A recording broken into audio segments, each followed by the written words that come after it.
Hello and welcome back to Stop and Go F1 for this, our grand preview for the first race of the year, the Australian Grand Prix. Hope you're all doing well. I've been up since very early this morning. I've actually been doing it in intervals, so I went to sleep, would wake up for practice 1, back to sleep, wake up for practice 2. It seemed to work pretty well, although the first 10-15 minutes of practice 2, I was watching with one eye open because my right eye was so tired it just would not open. But I've watched it all, and we're here to discuss it. We're going to talk about all the latest big headlines going into the week. Going to have our special helmet street. Going to have upgrade corner. What else have we got? Predictions, of course. Free practice roundup. All of the stuff you come to know and love in our grand preview videos. My goodness. Also, what I need to say is like and subscribe, firstly, of course. That is the rules. You should know that by now. Secondly, on Tuesday, the first episode of a brand new series came to the channel, the Stop and Go F1 Retro Review of 1981. The first race of the year there was in Long Beach. We did a full-on review for it. It's out there now. It's more of like a comedy-type video. There is some, well, I guess there's a bit of analysis in there, but it's more fun. It's more of a laugh. So if you're into that kind of stuff, that's available on there. And then every Tuesday, there'll be a new episode of that going forward for the next 14 weeks, 15 weeks, something like that. So a lot of work's gone into that, so hopefully you will enjoy. And of course, a huge shout out to the members: Dakota, the Joyce James, Robin Myers, Cinnamon Strudel, Michael Johnson, and F. My goodness, let's get into this then with some news. And the big news this week, it surrounds the hometown boy, Oscar Piastri, who has signed a brand new deal with McLaren, which takes him through till 2028. Not only does this mean that he is now on with McLaren for 1 year longer than Lando Norris is, but it also allegedly, and this is what's being reported, gives him equal pay to Lando Norris, which if that is true, I think that makes McLaren the only team on the grid where both drivers are getting paid the exact same amount. Now, McLaren have said for a while they have two number one drivers. If you watch Drive Survive this year, I haven't finished it yet, but there's an episode surrounding Italy and Baku and all that kind of stuff, and Zach Brown all the time is saying, we have two number one drivers, and this, you know what? They are literally putting their money where their mouth is if this is true. Now, if I'm Lando Norris, maybe I'm a little bit annoyed. You've been putting in all this work for McLaren. This guy comes in on his third year getting paid the exact same amount as you. Maybe that's reason to be annoyed for him there. But for Piastri, this is a great backing for him to say, look, we know we kind of put you in the second place position towards the end of last year, but going into this year, you are equal in the most way that they can be, and hopefully that will reflect on the track as well, because what I found from last year is a lot of people said after the Italian Grand Prix, McLaren have got to favour Lando Norris now. And what I found, and what I said at the time, was they've been favouring Lando Norris the entire year. Like, if you look at the races from last year, the start of last year, their big mess-ups were because they were trying to favour Lando Norris. The most evident one was the Hungarian Grand Prix. Oscar Piastri is leading the race, but they pit Lando first. Because of that, he gets in front of Oscar Piastri, which leads to that entire debacle that they had there, because they were trying to favour Lando Norris. In Silverstone, I think they were running 1-2. Then the rain comes out, and instead of doing a double stop, they chose to favour Lando Norris, completely screwed over Oscar Piastri. I think he lost like 6 positions. He stayed out an extra lap than everyone else. And by the end of the race, Oscar Piastri is the fastest man on track, and Lando Norris has lost the race. So they favoured Lando again. And that was the whole thing for me last year, when everyone's like, they've got to favour Lando now. They have been for the entire season. So if they say now they're going to be equal, and it looks like they're going to be equal, but can they get rid of that thing deep inside them that has always favoured Lando Norris? We'll wait and see. Who knows? If it comes out that Lando Norris is miles ahead of him, then of course favour him. You wouldn't have a need to favour him. But we will see how it goes from there. McLaren looking like one of the faster teams on the track this weekend. We'll get into free practice in a little bit, but it's a little bit close to the top. We'll see how it goes. And now for a semi-recurring segment on the news and the preview videos. It's called what the hell is going on at Alpine, where we have a series of Alpine-based news, none of it good. Starting with, Abby Pulling has left the Alpine Academy for 2025.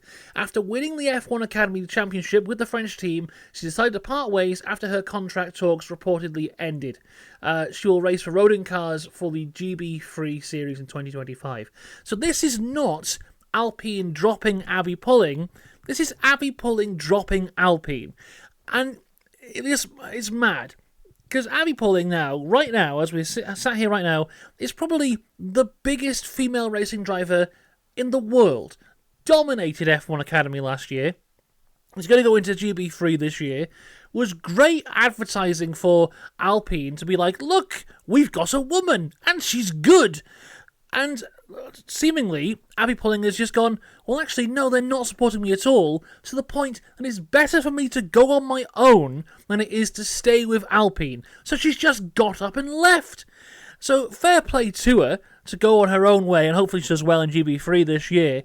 But this is an awful look for Alpine, and the look gets worse, because over testing, Dimitri Mazepin was spotted in the F1 paddock as a guest of Alpine. Now, Dimitri Mazepin, for those of you who aren't aware, is the lead shareholder of Uralkali, which is a Russian fertilizer company.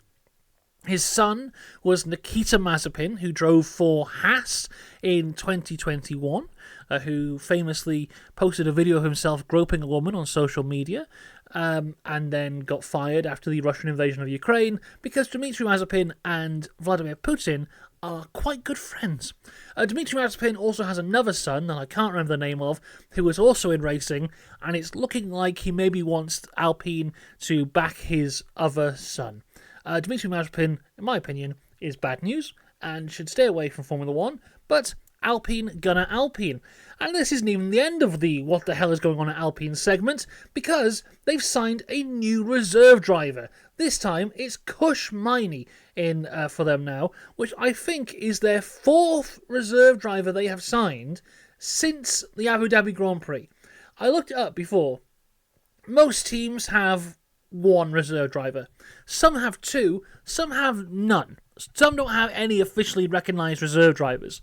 Alpine now have four, which is ridiculous. They have Paul Aron, Ryo Hirakawa, Kush Maini, and of course Franco Colapinto. So, unless Alpine are expecting some kind of black plague to strike down their drivers, then strike down two more reserve drivers, having four reserve drivers is a little bit ridiculous. The man I feel the most sorry for, realistically, is Paul Aron, because he was the first announced he was Alpine's reserve driver, and since that day, 3 other guys have joined the ranks. He's not even at the Grand Prix this weekend. I think he's doing the simulator stuff for them.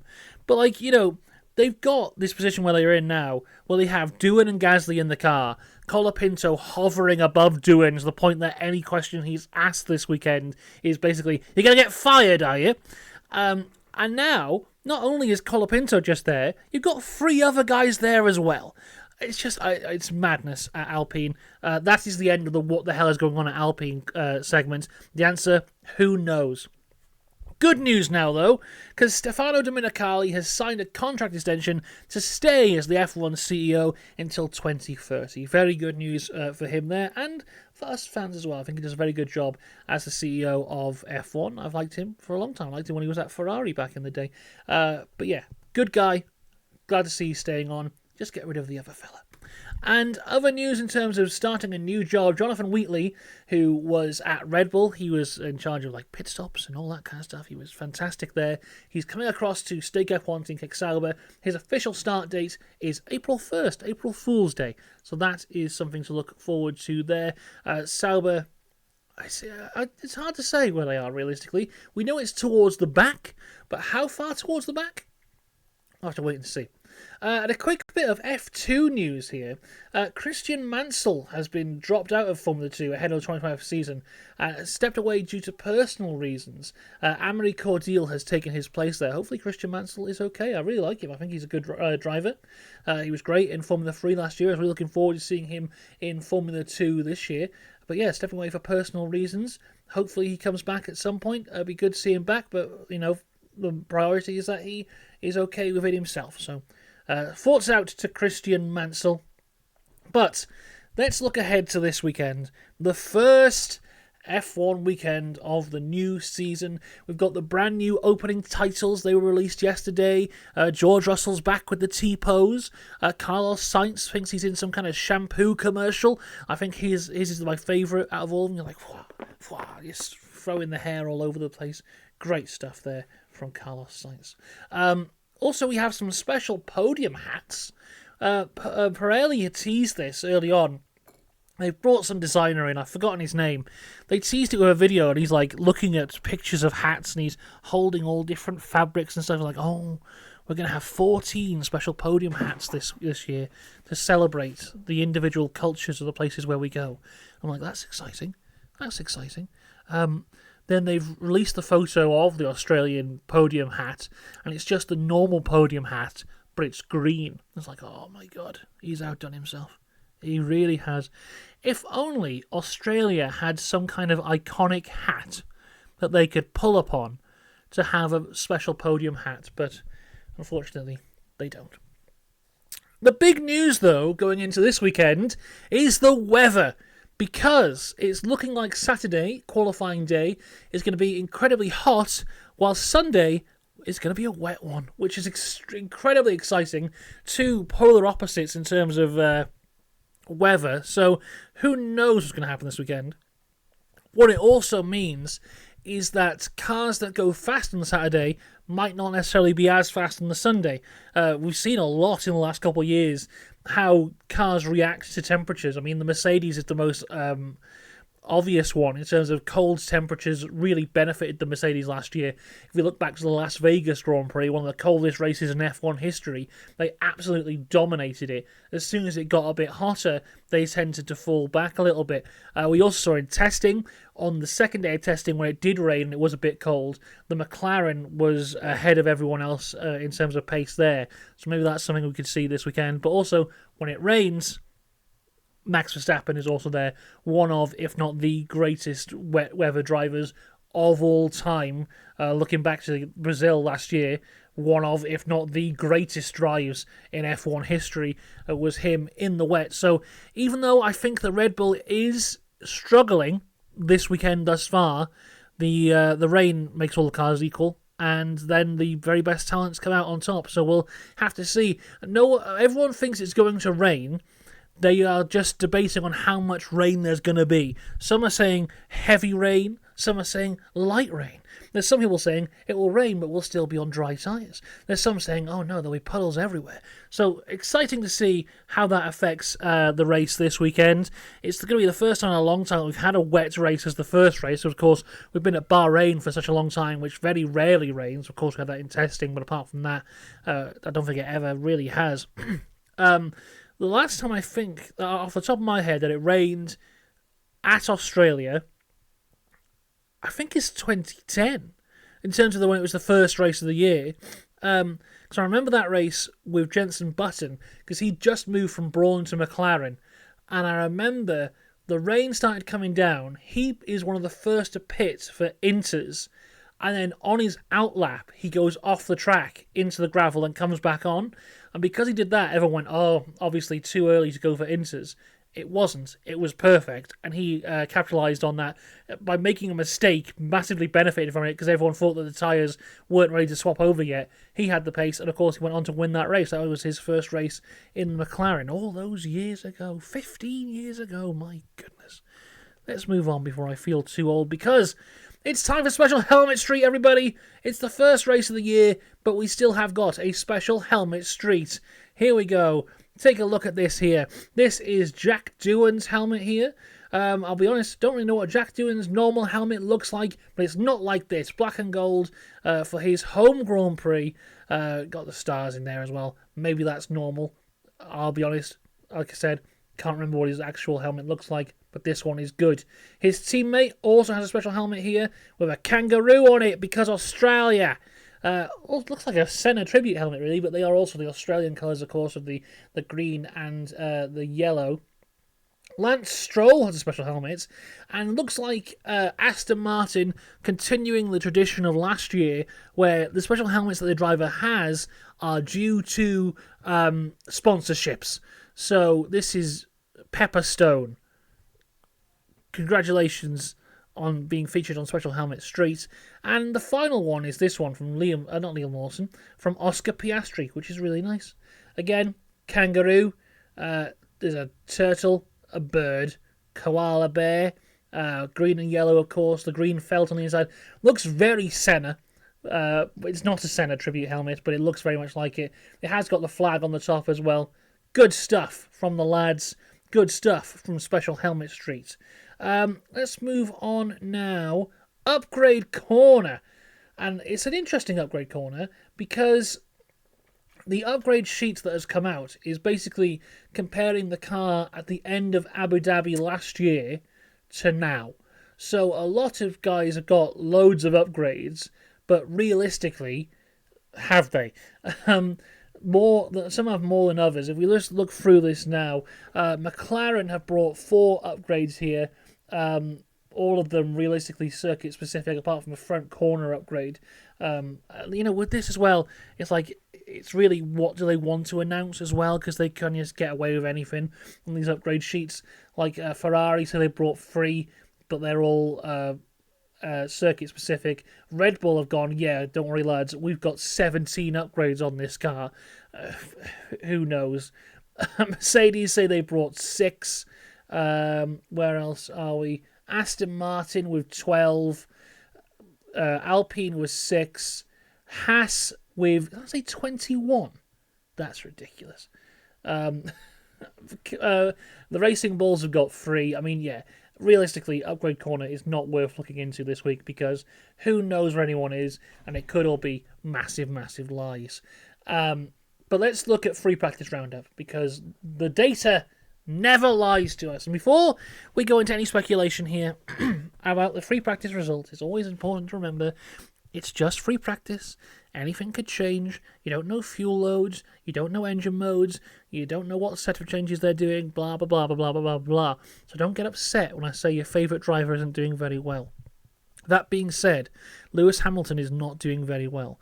Of course, it is his first race in the Ferrari, and this kind of thing takes time to set into. And whenever I see a rookie or someone doing a team move, I normally say give it 5-6 races before we judge their performance in terms of where they are. So, just because I don't feel Lewis Hamilton has done well in the first 2 practice sessions of the Australian Grand Prix doesn't really mean anything for his season and could massively turn around. But it does seem that he is quite a bit off the pace of Charles Leclerc. So let's have a look at the results here. In FP1, Lando Norris topped that session with Carlos Sainz in second, Charles Leclerc in third. FP2, Charles Leclerc topped the session with Piastri and then Norris second and third. So in FP1, if we look specifically at Ferrari, Charles Leclerc was 2 tenths off Lando Norris, and he was in third. Lewis Hamilton, meanwhile, was down in 12th, 8 tenths of a second off the pace. In FP2, Charles Leclerc topped the session, Lewis Hamilton in 5th, 4 tenths of a second off the pace of Leclerc there as well. But again, just setting into the car, who knows what's happening there. A big story from the practice sessions is that Ollie Bearman had a big crash in FP1. Thankfully, he is okay, but the car did not run in FP2 because they were doing repairs there. Haas, not looking great. Now, we said in testing that they kind of ran their own test, very similar to what they did last year. Didn't really do any low fuel running. They've done some low fuel running. They seem to be at the back as of right now. They ended FP1 19th for Ocon, 20th for Bearman. FP2, of course, Bearman didn't run. Ocon again in 19th place. So Haas towards the back. Let's talk about Red Bull, because they also look off the pace. And as of right now, not looking great for Liam Lawson, but very similar to Lewis Hamilton. Maybe he's just finding that comfort zone for him, setting himself in, and, differently to Lewis Hamilton, not only is he in a new team, this is his 12th ever Formula 1 race. Max Verstappen looked okay in FP1. He was 5th, 4 tenths of a second off the pace. Liam Lawson was 16th, 1.2 seconds behind Lando Norris.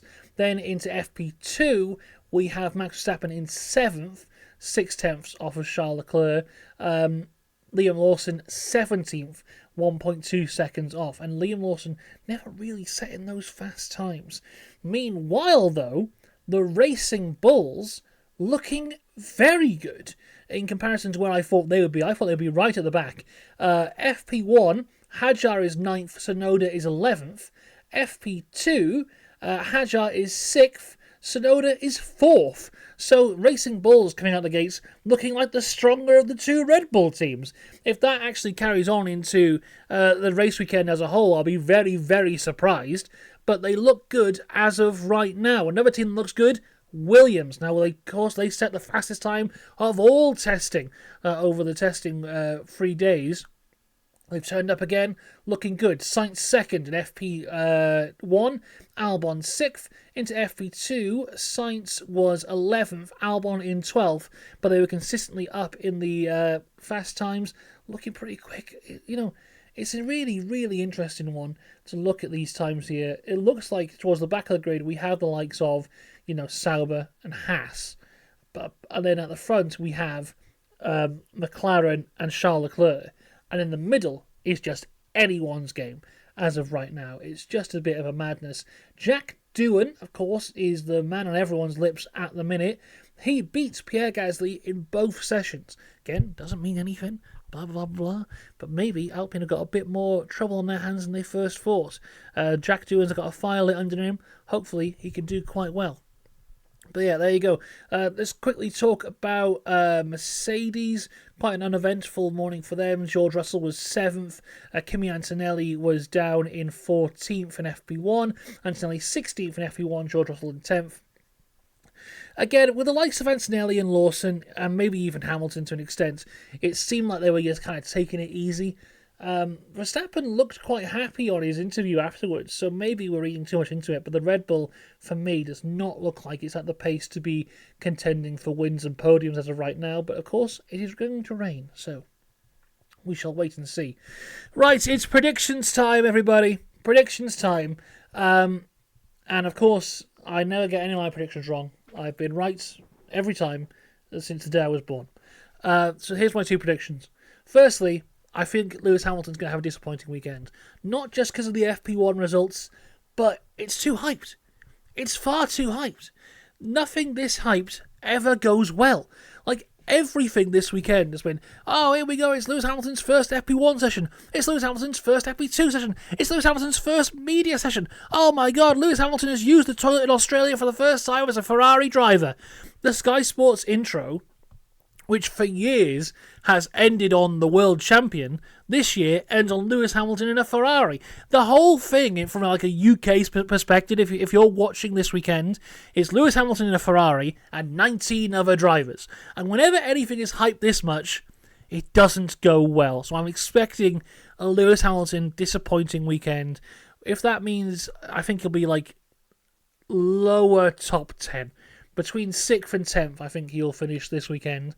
And speaking of that, my second prediction is that at least 3 of our top 8 drivers don't score points. So I'm talking about, when I talk about the top 8 drivers, I'm talking about the 2 drivers from McLaren, Ferrari, Red Bull, Mercedes. So Norris, Piastri, Verstappen, Lawson, Hamilton, Leclerc, Russell, and Antonelli. I'm saying at least 3 of them do not score points this weekend. Because again, going into this weekend, as much as Hamilton's been hyped up, it's very much like, here's our top 4 teams, and then here's the rest. And I think we're going to have a shock. I think maybe we could see the Williams lads getting in there in the points, maybe the Racing Bulls getting there as well. Who knows what's going on at Haas and Sauber and them. But yeah, I think that could be an interesting one going forward. There you go. That's all I've got to say as of right now for our predictions and our preview. I'll be back tomorrow morning, bright and early, for all things F1 qualifying, and then we'll have all the coverage of the race when that happens. Also coverage for F2 and F3 across the channel this weekend. Make sure you go watch the 1981 stuff. It's really fun. Until next time, I will see you later. Have a good one. Goodbye.